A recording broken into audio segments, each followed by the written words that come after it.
melihat perkembangan karena saya peminum gitu, menikmati kopi. Jadi waktu itu yang kami cari adalah kedai kopi. Kedai kopi waktu itu tidak sebanyak sekarang.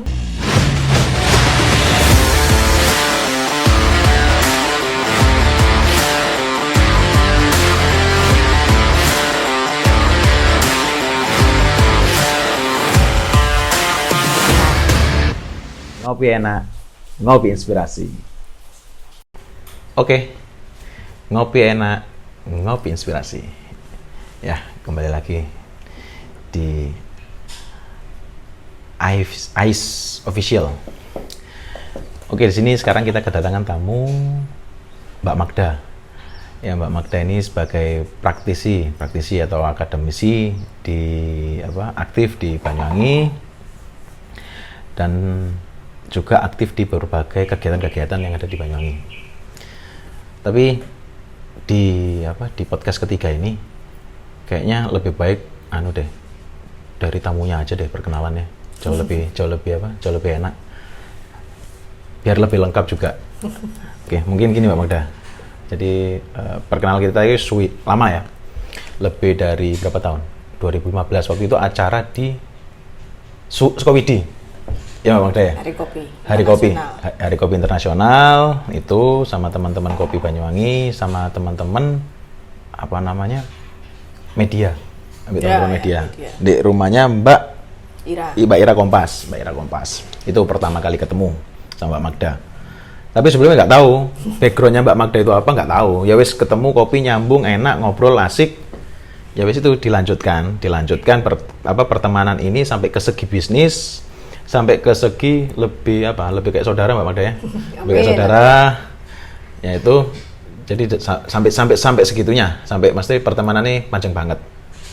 Jadi perkenalan lagi lebih detail perkenalan lebih ke narasumbernya langsung ke Mbak Magda. Mbak Magda, kasih tahu dong.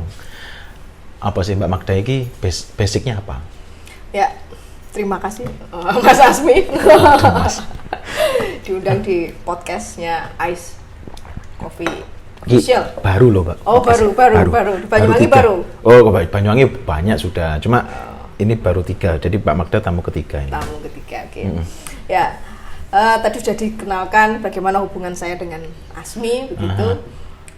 Saya Magda itu sehari-hari bekerja sebagai dosen pengajar di salah satu universitas swasta di Banyuwangi. Background saya biologi, kemudian saya lebih banyak berkegiatan di bidang lingkungan atau ekologi atau bidang konservasi. Kalau kaitannya dengan kopi, saya bukan peneliti di kopi, bukan riset di kopi, tapi saya lebih banyak menikmati kopi. Pecinta lah Mbak ya. Lebih banyak, ya sebagai peminum kopi lah gitu. Pecinta tapi ngerti tapi Mbak ya. Oh ya enggak lah. Saya baca-baca aja, bukan praktisi seperti Asmi untuk terus langsung di kedai, terus langsung di roastering, terus langsung di kebun begitu tidak. Tapi saya lebih banyak, mungkin lebih suka ke baca begitu sambil baca-baca kaitan dengan kopi gitu, minum kopi begitu. Jadi kalau kaitannya lebih dalam misalnya kaitan dengan kebun gitu, kalau terjun langsung ya lebih banyak Asmi pengalamannya. Gitu. Tapi gini ya Mbak, jadi Mbak Magda lebih banyak lebih ke kegiatan-kegiatan yang lebih ke alam, konservasi dan lain-lain Mbak.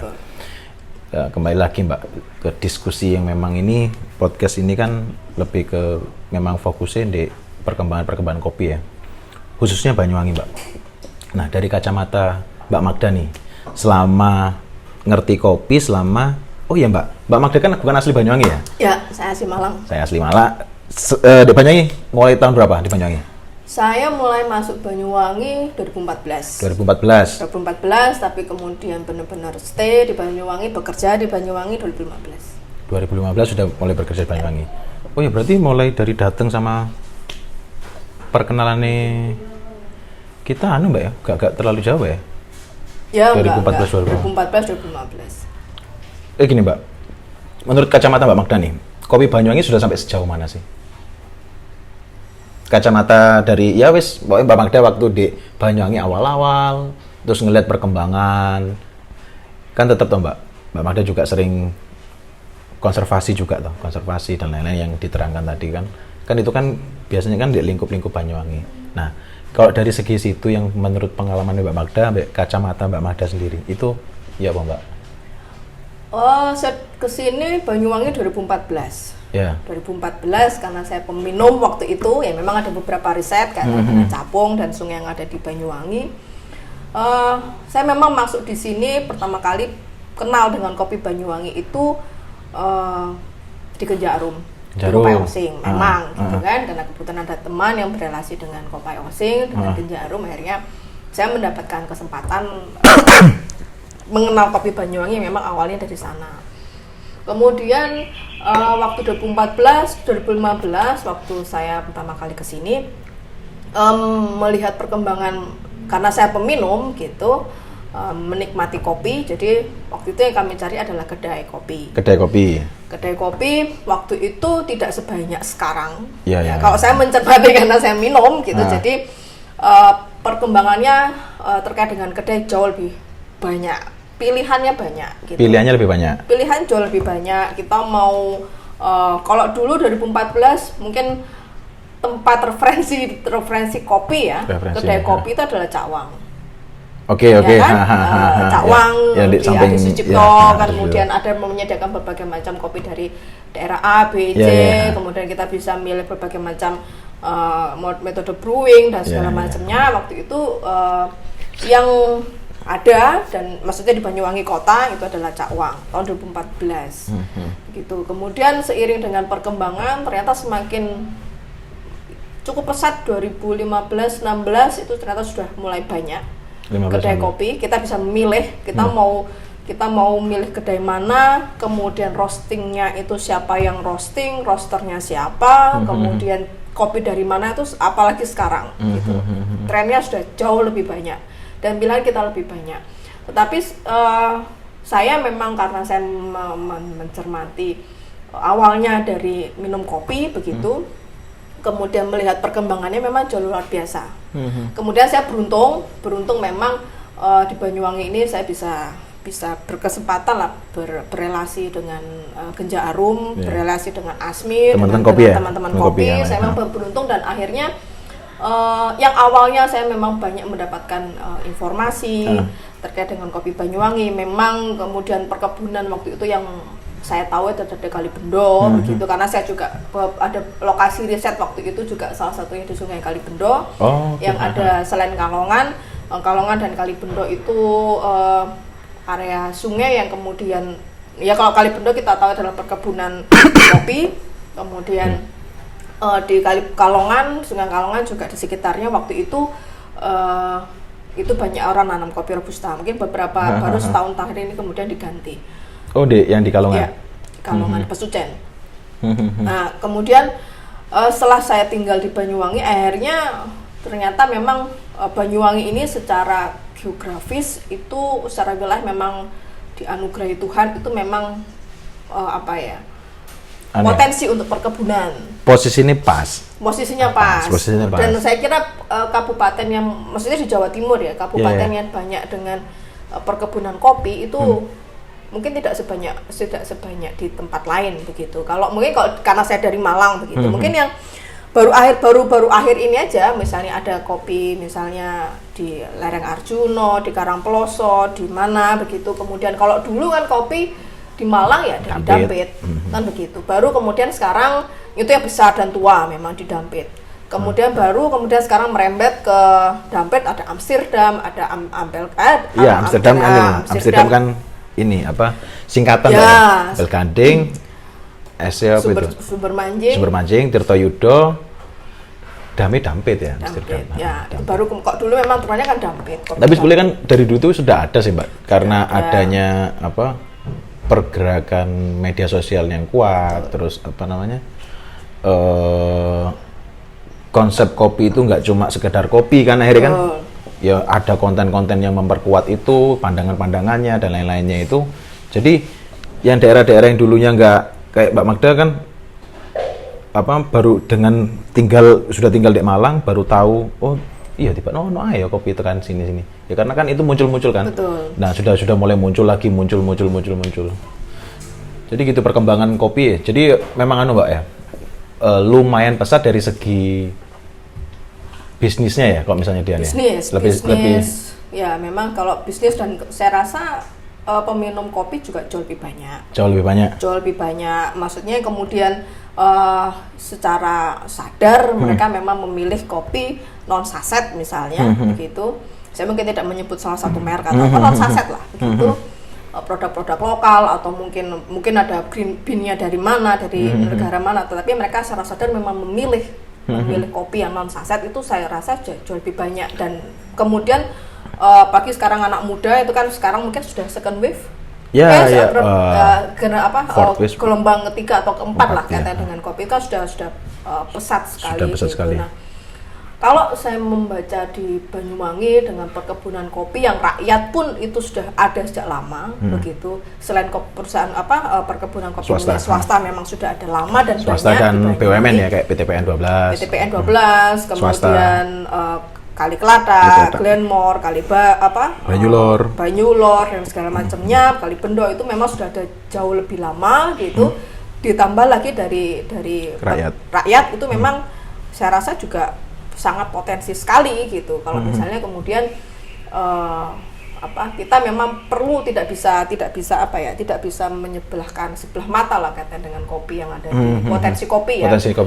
Potensi kopi dan perkebunan, tidak hanya kaitannya dengan bisnis, kaitannya dengan kedai. Karena kalau misalnya orang mau bilang kedai ya kopinya kan tidak hanya dari Banyuwangi, mungkin bisa dari mana saja. Tetapi kalau saya melihat bahwa ada hubungan relasi yang sangat baik antara dari hulunya sampai di hilir di Banyuwangi itu punya lah gitu. Oke. Sangat dekat gitu kan. Beda kalau misalnya Malang, Kota Malang gitu kan dapatnya kan dari Karangploso, dari pusat Malang sendiri, ibarat kayak pusat kotanya mau ke sentra kebunnya aja memang agak jauh Mbak Magda ya. Agak jauh. Beda dengan Banyuwangi 15 menit itu sudah ketemu kebun kopi. 15 menit sudah ketemu kebun kopi. Jadi dari situ kan perkembangannya, apalagi disokong dengan perkembangan zaman sekarang yang sangat cepat Mbak ya. Betul. Informasi sangat cepat, terus ya wis kuat sekali lah di semua lini dari media sosial dan lain-lainnya. Jadi perkembangan itu tumbuh dengan sangat cepat, meskipun itu ada dampak positif dan negatifnya. Betul. Gitu. Terus gini Mbak, ini menurut kacamata Mbak Magda sendiri. Ini kita tadi kan banyak nyinggung-nyinggung perkebunan tuh ya. Nah, kalau dari perkebunan nih, apa perkebunan Banyuwangi, perkebunan meskipun PTPN, swasta, terus rakyat, ada nggak Mbak, waktu Mbak Magda ini melakukan konservasi yang lebih perlakuannya, terus lebih ke cara pandangnya petaninya. Ini ngomongin ke kebun, itu sudah kayak melakukan sekarang lagi gencar-gencar agroforestry. Ya, itu ada nggak Mbak? Misalnya menurut pengalaman Mbak Magda yang di seputar Banyuwangi ini, pas meneliti capung atau apa? Oh iya, wong iki wis udah melakukan, meskipun itu mereka percaya itu kadang lewat budaya kan Mbak. Mesti waktu ini iki nggak oleh, kayak orang dulu kan kate ngedek omah, ndek ngarepe kudu ono wit gede. Waya-waya omahe iki ambruk, ya tinggal motong pohonnya untuk jadikan rumah itu lagi. Ya itu kan mesti saling berkesinambungan toh. Ya, kalau berbicara kopi tanaman, ya kita ngomong tanaman kopi jelas bukan tanaman semusim. Benar. Ya, seperti jagung atau ya kemudian. Nah, kalau berbicara tanaman kopinya sendiri, memang dia punya peran. Karena kan memang dia pohon, kemudian akarnya dia kuat, misalnya. Tadi kenapa kemudian di beberapa lokasi yang saya memang lebih banyak concern di penelitian di sungai begitu. Beberapa lokasi sungai yang pernah saya teliti itu memang di sekitarnya, entah itu di sekitar Songgon, di daerah sungai di daerah Songgon, kemudian di Kalongan beberapa waktu yang lalu itu masih ada kopi, kemudian di Kali Bendo itu memang tidak langsung memang begitu. Tetapi memang ada peran penting dari tanaman ini sendiri gitu. Karena kalau misalnya di daerah sekitar sungai misalnya itu kan rawan longsor. Mungkin atau tidak hanya di sekitar sungai lah, mungkin kalau misalnya kita ke Bondowoso di lereng-lereng itu kan kalau dulu ditanami tanaman semusim misalnya atau kubis atau sayuran itu kan ya kalau misalnya hujan kan memicu untuk longsor dan macam-macam. Tapi kalau misalnya itu ditanam dengan tanaman kopi ya tidak harus ke Arabica atau mungkin salah satu jenis tidak spesies pokoknya kopi dia sistem perakarannya itu kan dia cukup kuat begitu, dan itu bisa membantu secara untuk kaitannya dengan landscape itu sangat membantu untuk menahan supaya menyimpan air, menahan supaya nggak banjir dan macam-macam. Nah selain itu juga kalau misalnya kita mencermati atau misalnya kita coba keliling ke beberapa kebun yang ada, tidak harus kebun milik perusahaan, milik rakyat pun juga kalau misalnya kita mencermati di petani di pekebun istilahnya pekebun lah, saya lebih nyaman begitu menyebut pekebun kopi yang dahulu, maksudnya yang sudah ada yang lama lah, bukan kebun baru begitu. Itu kalau kita melihat itu yang ditanam itu tidak hanya kopi saja, tetapi ada naungan, karena tanaman kopi sendiri itu kan butuh naungan. Ini apa namanya? Tumpang sari. Tapi mungkin kalau orang pekebun mungkin bilangnya, masyarakat bilangnya tumpang sari, tetapi sebenarnya kopi itu kan butuh naungan. Nah, naungan ini sebenarnya kalau kita mau menarik lagi gitu, bagaimana kaitannya kopi, kebun itu, kemudian kalau bidang saya konservasi, itu memang menjadi salah satu ekosistem sendiri yang itu sangat berperan penting gitu. Dari sistemnya sendiri gitu.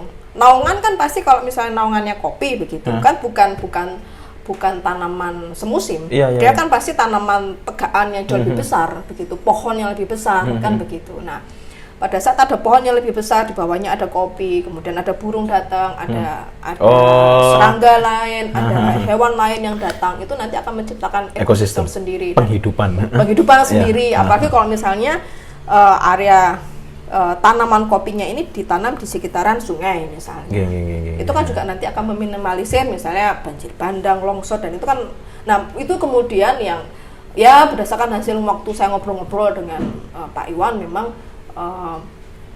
beliau menyampaikan bahwa dan teman-teman penggiat kopi juga banyak yang menyampaikan bahwa sekarang masyarakat yang menyewa lahan PTPN itu juga sekarang menanamnya bukan lagi tanaman musim begitu.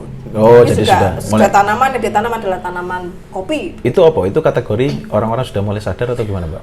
Atau melihat potensi kopi nilainya lebih bagus atau gimana? Memang sempat Pak Iwan mengusulkan ke salah satu mungkin pimpinan yang ada di PTPN untuk mengganti tanaman yang ditanam oleh masyarakat itu sebaiknya jangan tanaman semusim gitu. Dan mungkin tanaman kopi yang memang dia bisa dipanennya bisa lebih kontinu, kemudian dan secara struktur tanaman itu memang juga membantu untuk tanah dan macam-macam gitu. Dan harus ada yang mendorong ya. Betul. Dan memang ya saya tidak tahu apakah kemudian itu oleh pimpinannya langsung ditindaklanjuti atau tidak, tetapi perubahan itu ada. Perubahan itu ada. Mbak Magda, ini kan menurut pengalamannya Mbak Magda nih, yang udah konservasi di Kalongan, di Kalipendo, dan tempat-tempat yang lain. Mungkin ya juga ada juga kan pengalaman yang di luar di luar Banyuwangi, Mbak. Nah, apa Mbak, misalnya kayak konservasi apa yang bisa menjadikan nilai apa ya ibaratnya, nilai tambah untuk para pengkebun kopi yang ya kita bilang ya pengkebun kopi yang lokal ya, arahnya itu ada nggak yang misalnya mungkin gini, kayak pengkebun kopi ini melakukan konservasi tanpa sadar dia juga melakukan turisme juga. Ada nggak Mbak pengalaman sing di luar Banyuwangi atau apa? Kok di Banyuwangi ya kan lebih ke penelitian lebih kayak kecapung gitu kan. Kok di luar? Kalau di Banyuwangi saya nggak spesifik kaitannya capung dengan perkebunan kopi. Mungkin suatu saat kalau misalnya ada kesempatan mungkin bisa melakukan itu. Tetapi ini bukan pengalaman saya sendiri gitu. Berdasarkan pengalaman teman-teman yang di luar Banyuwangi, itu kebetulan ada teman yang berkegiatan kaitan dengan konservasi, bukan capung tetapi ke burung. Di burung dan primata, jadi ada, kalau misalnya ada kopi sulingan di Kulon Progo, Jawa Tengah, Jogja. Robusta Mbak ya? Robusta Arabica. Oh, ada. Kemudian ada kopi owa itu di Petung Triono, lereng Gunung Slamet. Jadi mereka melakukan pendampingan ke masyarakat yang kemudian di situ masyarakat memiliki kebun kopi. Kalau kopi owa itu berkaitan dengan karena memang tadi saya sudah sampaikan bahwa kopi tidak owa primata seperti monyet.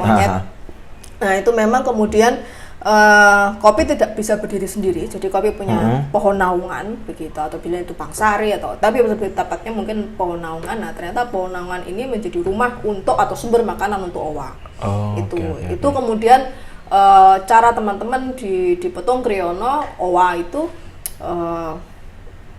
mau konservasi owa, salah satunya adalah dengan kopi itu tadi, gitu, supaya masyarakat menjaga kopinya, karena juga panjang lah gitu. Kemudian ada kalau di kopi sulingan tuh sampai sekarang juga. Itu yang kopinya kecil-kecil tuh Mbak ya?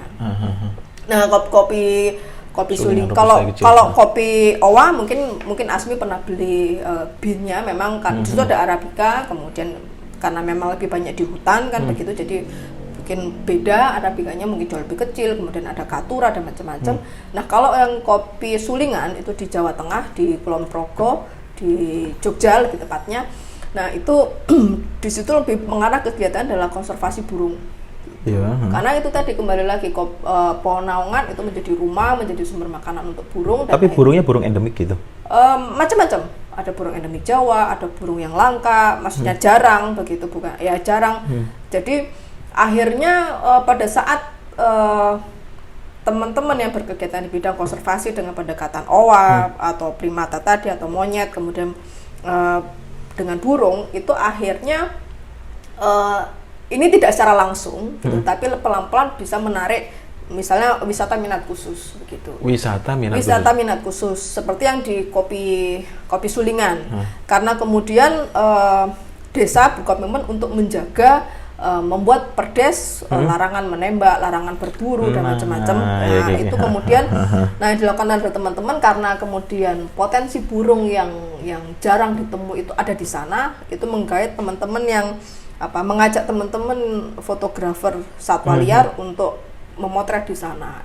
Itu kan wisata minat khusus. Ya, segmennya beda ya Mbak ya. Segmennya beda. Dan itu saya yakin juga bisa menggerakkan banyak hal, maksudnya ya mungkin tempat tinggal, mungkin warung, mungkin ya banyak lah gitu. Mungkin tidak secara langsung begitu, tapi pelan-pelan arahnya ada. Begitu juga dengan kopi owa, saya yakin juga pasti ada, meskipun itu bukan tujuan utama. Nah, saya yakin di Banyuwangi mungkin bisa. Tapi gini Mbak, kalau misalnya yang menarik ini kopi owa ya. Kopi owa itu owanya itu kan liar. Kalau misalnya menurut pengalaman dan cerita, kayak yang di beberapa teman-teman Taman Sari itu kan ada yang keganggu tuh Mbak karena adanya monyet dan lain-lain. Tapi nggak tahu karakteristiknya si owa ini sama si monyet, kan beda kan itu ya? Bedaan ya. Apa ya sama? Kalau misalnya dibuat seperti itu, kok misalnya di sini lumayan mengganggu Mbak? Yang untuk monyetnya, kadang ada teman itu yang nanem sengaja belum agak naik di bukit mau pulang itu, ini sudah dicabut sama si monyet. Bibit, ada bibit kopi, duren dan lain-lain itu. Nah, kalau di sana karakteristiknya enggak? Kalau misalnya gini, kan di sana kan perlakuannya kan lebih di ibarat itu kan kayak dibuat konservasi, difokuskan, diberi makan, dikasih tempat Jadi ada timbal balik kan, Pak. Dari si owa ini ke kayak kepemilik lahan, ke yang nanam. Jadi nggak sing kayak ngerusak dan lain-lain kan. Karena habitatnya itu tadi tidak keganggu. Oke. Nah, kalau owa itu liar, jadi tidak diberi makan.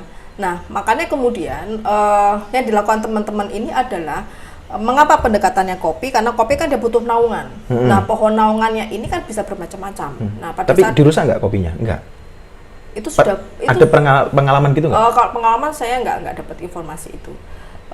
Karena kan juga antara mungkin yang dimaksud ASMI itu adalah makaka ekor panjang. Nah, antara makaka ekor panjang dengan owa untuk itu beda. Kemudian populasinya, kemudian bagaimana owa kalau misal ketemu manusia memang jauh lebih menghindar. Mungkin gampangannya begini, mengapa kok misalnya monyet itu atau primata itu bisa merusak sama masih mereka ada yang hilang misalnya. Mungkin bisa kita cek lagi pada saat dia merusak, pada saat dia mengambil tanaman, bibit atau kemudian apapun itu pasti ada yang hilang di habitatnya. Pasti salah satu ada sumber makanan gitu. Nah, kemudian mungkin bisa kita flashback kembali. Apakah kemudian di kebun kopi milik rakyat itu untuk pohon yang menjadi sumber makanan untuk primata atau monyet-monyet itu tersedia atau tidak? Gitu. Karena kalau memang kita ya kembali lagi kalau kita yang ditanam hanya kopi aja, monyet kan nggak makan kopi gitu kan. Nah, makanya supaya kita bisa hidup berdampingan, salah satu caranya adalah pohon naungan itu tetap ada. Ya memberi ruangan ya, memberi ruang, kemudian memberi ya sumber makanan. Sama kalau misalnya kita nggak makanan kita nggak ada kan bagaimana cara kita mencari. Ya seperti itu ya. Berarti ya Mbak ya nggak masalah perut juga ya di misalnya di kehidupan gitu kan, soal perut kan kita bisa sampai ya wis ekstrim banget kan perlakuan, apalagi hewan. Betul. Apalagi hewan ya. Jadi kan ada monyet pintar kan, ya kan? Jadi ada yang hilang kan, ada yang hilang di situ karena dia sampai melakukan seperti itu. Oke Mbak Magda, waktu ini sudah nggak terasa. Ini sudah 20 menit lebih Mbak untuk ngomongin konservasi dan lain-lain. Jadi gini Mbak Magda, saya ini bisa lihat ya itu tadi cara perlakuan teman-teman itu yang di Banyuwangi. Saya juga ada dampingan kan Mbak, dampingan petani ya tanpa terasa dengan penjelasan Mbak Magda tadi kita sudah melakukan konservasi secara secara tidak sadar ya, dengan naungan, dengan jadi seperti itu. Nah jadi ya mudah-mudahan semua itu terlaksana dengan konsisten ya Mbak ya, dengan konsisten tetap terus menanam kan, dan di penghujung acara ini Mbak Magda bisa nggak ngasih masukan kira-kira apa sih Mbak, misalnya dari hulu hilir ini yang bisa dikasih masukan ke teman-teman kopi dari pengkebun atau dari teman-teman barista, coffee shop dan lain-lain? Ya, kalau saya karena background saya biologi, gitu, mungkin saya lebih menyarankan bahwa Banyuwangi punya potensi besar, terutama kaitan dengan kebun kopi. Kemudian mungkin dan sekarang juga bukan hal yang baru bahwa memang ada eco-labeling untuk kebun-kebun itu kan memang sudah ada di luar negeri, sudah ada itu. Badan banyak mungkin sudah memulai untuk melakukan eco-labeling itu tadi. Kalaupun misalnya kita belum mengarahkan ke sana, paling tidak yaitu tadi kita bisa merawat kopi dengan cara mungkin tadi bisa terus melakukan penanaman ulang bibit kopi, tanaman kopi. Kemudian tetapi yang perlu kita ingat bahwa dia juga butuh naungan. Naungannya itu bisa mungkin pilihannya adalah kok di sini mungkin itu pohon buah itu juga baik begitu. Jadi konservasi itu tidak harus saklek dengan labeling eco-labeling, harus dengan sertifikat begini-begini macam-macam, tidak, tetapi dengan kita tetap menjaga kopi, pohon naungan, itu tidak sadar kita juga pasti akan juga menjaga ya ciptaan Tuhan yang lain, itu burung, serangga atau apapun lah itu, bukan menyediakan makanan untuk primata dan apalagi sekarang kita isunya adalah climate change, begitu, perubahan iklim begitu.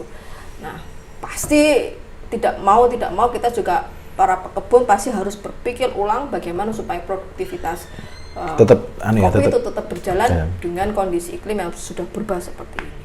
Itu sih saran saya. Jadi dan kalaupun misalnya kita mau mungkin tidak bisa semua pekebun melakukan konservasi, tapi mungkin 1 atau 2 mungkin kita bisa bersama-sama lah.